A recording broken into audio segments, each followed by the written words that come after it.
Sunlight spilled over the Santa Monica Pier, mixing with the music, laughter, and the sweet scent of cotton candy. Families wandered along the wooden planks, kids tugging at parents toward the next ride, while couples leaned on the railings watching the ocean. Nearby by the carousel, Marissa Hart sat in her wheelchair, absorbing the scene. At 19, she was still learning how to live after a car crash had left her paralyzed from the waist down. The pier, the slow turn of the Ferris wheel, the buskers playing for spare change, the salty breeze, made her feel a little more whole. What she dreaded, though, was the way strangers often noticed the chair before they noticed her. Today she decided not to let that fear win. She'd come for a lemonade and to be part of the day. That calm didn't last. 3 young men across the boardwalk drew closer, loud and showy, clearly trying to make an impression. One wore a bright floral shirt and swaggered like someone used to getting attention. The other 2 slouched in worn denim vests. Jokes turned into crude remarks when they spotted Marissa. Their smiles sharpened. They closed in like wolves circling something small. Move. One sneered, a single word that cut deeper than any bystander's glance. Marissa froze. She'd grown used to whispers and sideways looks, but this was brazen and public. Before she could do anything, the man in the floral shirt kicked at her wheelchair. The jolt sent her chair wobbling. She flung one hand instinctively to steady herself, while the other clenched the wheel. For a moment she feared she would tip over onto the planks. People nearby glanced once, then looked away. Their silence stung as much as the mocking words.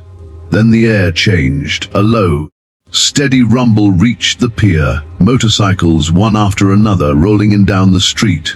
Chrome flashed in the sun, black leather, worn boots, inked skin. Dozens of bikes arrived, their engines a rolling thunder that quieted the cruel laughter.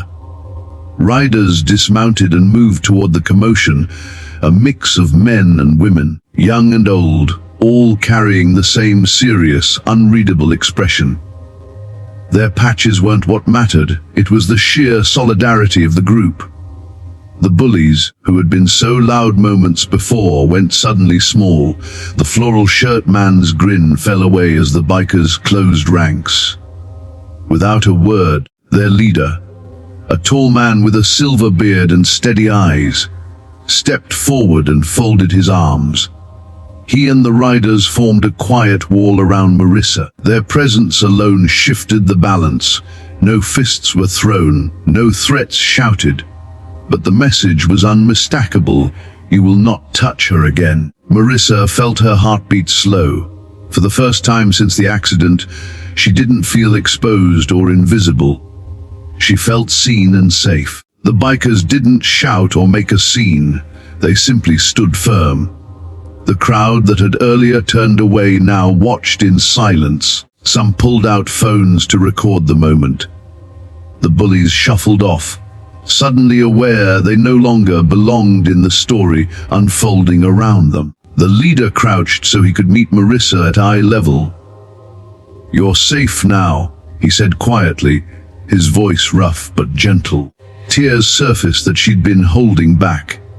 Around her, riders offered small gestures of warmth. A thumbs up, a hand lightly resting on her chair. Not pity, but respect. It felt like an ordinary kind of heroism, unflashy, immediate, deeply human. In the days after, footage of that encounter spread online. The clip became a symbol, not of bikers or of bullies, but of what happens when strangers choose to act. People shared their own memories of being defended, and the story grew into something larger than Marissa's afternoon on the pier, as a reminder that cruelty can be answered by courage, and that sometimes protection arrives from the most unexpected places. If this moved you, leave a comment with the words, "Kindness protects." It's a small way to say you believe people should stand up for one another.